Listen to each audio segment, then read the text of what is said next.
ગુજરાતનો આવાજ।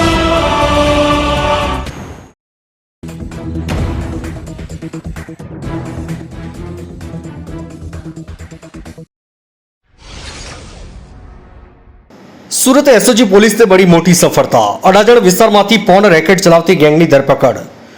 એસઓજી પોલીસે 8 આરોપીની કરી ધરપકડ। અડાજણ પ્રથમ સર્કલ પાસે જસ્ટ વિઝનરી એન્ટરટેનમેન્ટ ખાતે પોલીસે રેડ કરેલી। એસઓજીને એવી માહિતી મળી હતી કે અમુક વ્યક્તિઓ અમુક જગ્યાથી પોતે લિંક આપીને મંથલી 3 મહિનાના 1 વર્ષના એવા પેકેજ આપી અને પોર્ન વિડીયો વેચાણ કરી રહ્યા છે। તો એસઓજીની ટીમ જ્યારે ત્યાં ગઈ ત્યારે અડાજણના બોલવડ કોમ્પ્લેક્સમાં 4થા માળે અને ઓબરન કોમ્પ્લેક્સના 4થા માળે જસ્ટ વિઝનરી એન્ટરટેનમેન્ટ કરીને એની ઓફિસ ચાલતી હતી અને ત્યાં એક ઘણા બધા લોકો ફોન ઉપર ટીએમ પરફ્યુમનું વેચાણ કરી રહ્યા હતા।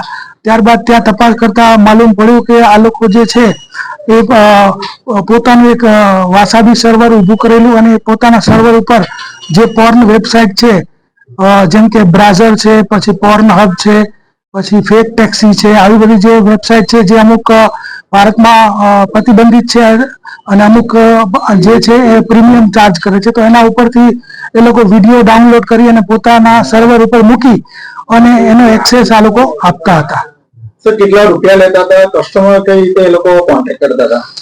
તે લોકોનું એક પેજ ચાલે છે ટીએમ પરફ્યુમ કરીને ઇન્સ્ટાગ્રામ ઉપર અને એના ઉપરથી વ્યક્તિનો કોન્ટેક્ટ થતો હતો અને ત્યારબાદ એમની પાસે મોબાઈલ નંબર આવતા ત્યારબાદ એ પરફ્યુમની જે એડ હોય એ આપતા હતા અને ત્યારબાદ પોતાના સ્ટેટસની અંદર આ લોકો પોર્ન વેબસાઇટના અલગ અલગ પેકેજ બાબતના સ્ટેટસ મૂકતા હતા અને એ રીતે સંપર્ક કરતા। ત્યારબાદ જો કોઈ વ્યક્તિ આની અંદર ઇન્ટરેસ્ટ ધરાવે તો એને પેકેજ જે છે એ કેટલા રૂપિયાનું કયું પેકેજ છે એ પણ એ લોકો આપતા। એમાં એ લોકોનું 1 મહિનાનું 699નું, 3 મહિનાનું 1199નું અને 1 વર્ષનું 4999નું પેકેજ ની જાહેરાત આપતા હતા। ત્યારબાદ જે વ્યક્તિ એમાં રસ ધરાવે તો એને QR કોડ મોકલવામાં આવતો અને એના પાસેથી માની લો કે 1 મહિનાનું લેવા માંગતો તો 699 આવી જાય, ત્યારબાદ એને લિંક મોકલવામાં આવતી અને લિંકથી 1 મહિના સુધી પોતાના સર્વર પર રહેલા જે પોર્ન વિડીયો છે એનો એક્સેસ એ કરી શકતા હતા।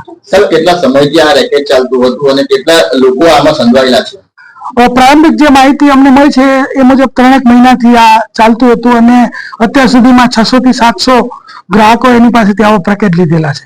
સર આરોપી જે છે એમાં મુખ્ય આરોપી કોણ છે, શું કામ કરે છે? આરોપી જે છે એમાં મુખ્ય આરોપી 4 માલિક છે। જયમીન ડોબરિયા,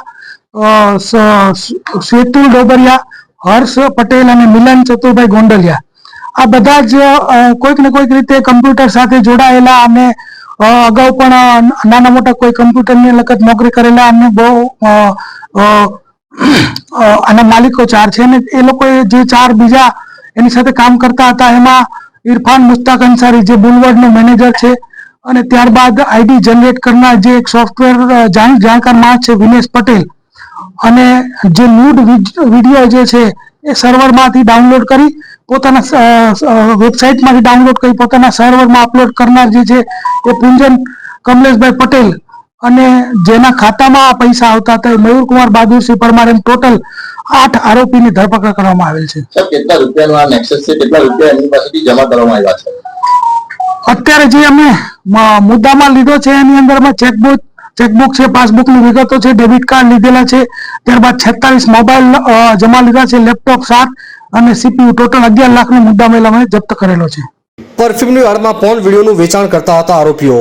વિડીયો વેચાણ કરી બેંક એકાઉન્ટમાં રૂપિયા ટ્રાન્સફર કરાવતા હતા। મોહમ્મદ ઇરફાન અંસારી, વિનેશ પટેલ, પુંજન પટેલ, મયુર પરમાર, જયમીન ડોબરિયા, શ્વેતુલ ડોબરિયા, હર્ષ પટેલ, મિલન ગોંડલિયાની ધરપકડ કરી હતી। સુરતથી સહેબાજ પઠાણનો રિપોર્ટ।